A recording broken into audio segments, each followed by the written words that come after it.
wala nang plano mag-stay si Nikola Jokic sa Denver Nuggets dahil ayaw na nga dito sa nilabas na report. Sinabi na ito mismo ni Nikola Jokic sa pamunuan ng Denver Nuggets dahil hindi na siya dito pipirma ng kanyang contract extension. Marami na rin kasi ditong kadahilanan kung bakit hindi na siya mananatili pa sa Denver Nuggets. Nagkaleche-leche na kasi ang kupunan nila simula nung tinanggal ang coach nila, si Coach Michael Malone. At mukhang alam na nga rin dito ni Nikola Jokic ang planong gawin na nga dito ng front office ng kanilang kupunan dahil tuluyan na nga dito mabubuwag ang team ng Denver Nuggets. Nauna na ang kanilang dating head coach, ang former coach na si Michael Malone. Kung ikaw ay fans dito ng Nuggets team, ay isa na rin siguro ito sa pinakamasakit na makita itong si Michael Malone na kung saan na-hire siya na bilang magiging reporter ng ESPN. At heto ang kanyang naging kauna-unahan na bilang naging reporter na kung saan na parang meron siya ditong pinapatamaan. Hetong si Coach Michael Malone dito sa kanyang dating former team na Denver Nuggets. Matapos ng talunan ng OKC Thunder ang Denver Nuggets sa game number 7. You cannot come into this building and turn the ball over and expect to win.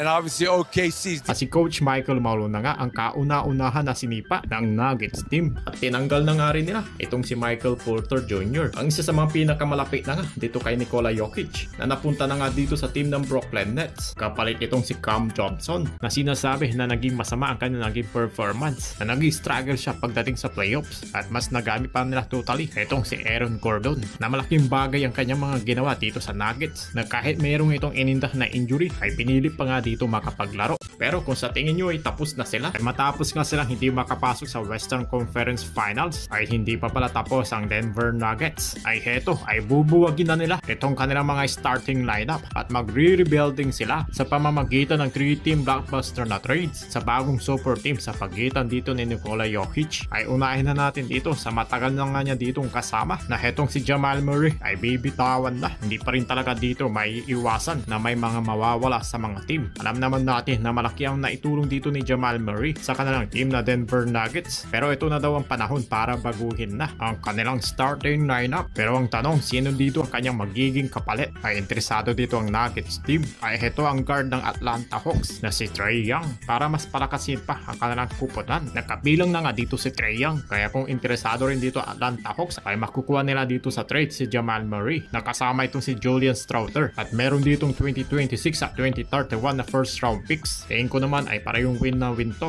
Pero hindi pa dyan natatapos sa trade ang Denver Nuggets. Pero mayroon isang malaking bagay man na malaking problema talaga ng Denver Nuggets ay yung pagkawala nga nila dito ng head coach. Na minsan pa nga si Nikola Jokic ang kanilang nagiging coach. At kitang kita na frustrated nga siya na parang hindi na nga minsan masaya sa nangyayari sa kanilang team na Denver Nuggets. Paano ba naman kasi itong kanilang head coach ngayon na si David Edelman ay mukhang magtatagal pa na bilang head coach ng Denver Nuggets team. Posible niya kaya maging ka-teammate itong si Luka Doncic sa Lakers, ang matalik niyang kaibigan na European. Ay sigurado marami talaga tayong ditong aabangan ng mga balita kung saan na nga lilipat na team itong si Nikola Jokic.